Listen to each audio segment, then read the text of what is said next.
الرحمن الرحیم۔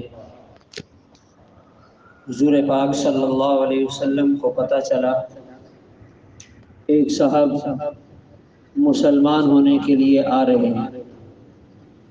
ان کے والد اسلام کے سخت ترین دشمن تھے اور وہ کفر کی حالت میں دنیا سے جا چکے تھے۔ تو آپ صلی اللہ علیہ وسلم نے فرمایا ان کے والد کو برا بھلا مت کہنا، ان کا کوئی نقصان نہیں ہوگا اور ان کو اس کی وجہ سے پریشانی ہوگی۔ اس کا جو والد ہے جو دنیا سے چلا گیا اس کو برا بھلا مت کہنا، اس لیے کہ وہ تو اپنے انجام تک پہنچ گیا، اس کا کچھ اس کی وجہ سے جائے گا نہیں اور یہ اس کی وجہ سے پریشان ہوں گے۔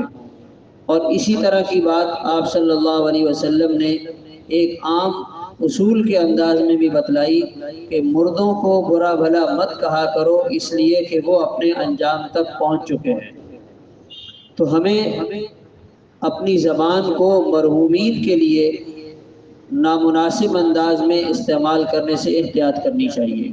وہ اپنے اعمال کے ساتھ اچھے تھے یا برے لے کر دنیا سے رخصت ہو گئے، اور پھر جب مرحومین کو برا بھلا کہنے کی اجازت نہیں ہے تو زندہ لوگوں کو برا بھلا کہنے کی اجازت کیسے دی جا سکتی ہے؟ لیکن کیا کریں، بعض دفعہ جب آدمی کی عادت بن جاتی ہے تو وہ اپنا پیٹ ہلکا کرنے کے لیے کہہ ہی دیتا ہے۔ تو یہ ہمیں یاد رکھنا چاہیے، اگر ہم کسی کو برا بھلا کہنا چاہتے ہیں تو یا تو براہ راست اس کے ساتھ جا کر بات کی جائے اگر واقعتاً مخلص ہیں، ورنہ خاموش رہے۔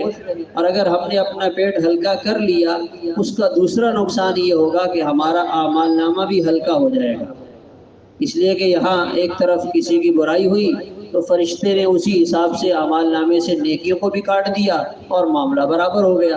تو ہمیں اپنی زبان کو مرحومین کی برائیوں کے لیے استعمال کرنا یا زندہ لوگوں کی برائی کے تذکرے کے ساتھ استعمال کرنے کے بجائے صحیح کاموں میں لگانا چاہیے۔ اللہ تعالیٰ عمل کی توفیق عطا فرمائے۔ اللہم صلی اللہ علیہ وسلم۔